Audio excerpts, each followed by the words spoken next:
কণ্ঠশিল্পী কুনালাপুর একটা ড্রেসের সাথে আমাদের পেজের এই শাড়িটা মিলে যাওয়ায় আমি যখন আমাদের পেজে প্রথম শাড়িটা শেয়ার করি তখন কিন্তু আপু আমাদেরকে উইশ করেছিলেন।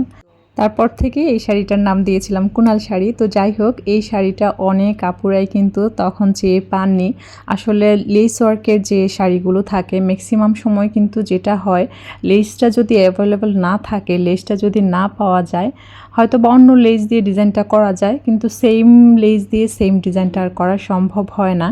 তো এখন কিন্তু চাইলে আপনারা অর্ডার করতে পারবেন, কারণ লেসটা স্টক করেছি। আর লেসের কালারটা ক্যামেরাতে কতটুকুন আসছে বোঝা যাচ্ছে না।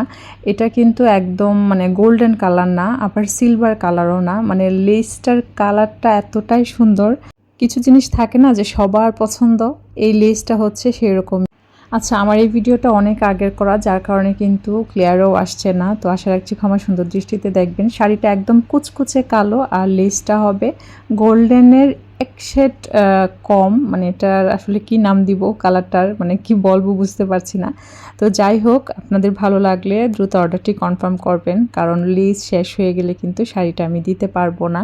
অনেক আপুরাই কিন্তু পেজে ছবি দেখে শাড়ির ডিটেলস ফুটেজ চান, মানে ভিডিও চান। যেহেতু আমাদের শাড়িগুলো ম্যাক্সিমাম সময় কাস্টমাইজ করা হয়ে থাকে, তো আমরা কিন্তু অনেক যে বানিয়ে স্টকে রেখে দেই সেটা কিন্তু না। আর শাড়িতে কিন্তু খুবই কোয়ালিটিফুল টার্সেল অ্যাড করা আছে। আসলে শাড়ি অনেক সময় আমরা যে কারণে পরতে চাই না, যে ক্যারি করার অসুবিধা, আবার হচ্ছে অনেক বেশি গরম লাগবে, ওটা চিন্তা করেও কিন্তু অনেক সময় আমরা শাড়ি পরতে চাই না। এই শাড়িটা হচ্ছে ধুপিয়ান সিল্কের উপর করা, মানে সুতি শাড়ি পরে আপনি যেমন কমফোর্ট ফিল করবেন, ফিলটা কিন্তু এই শাড়িতেও পাবেন।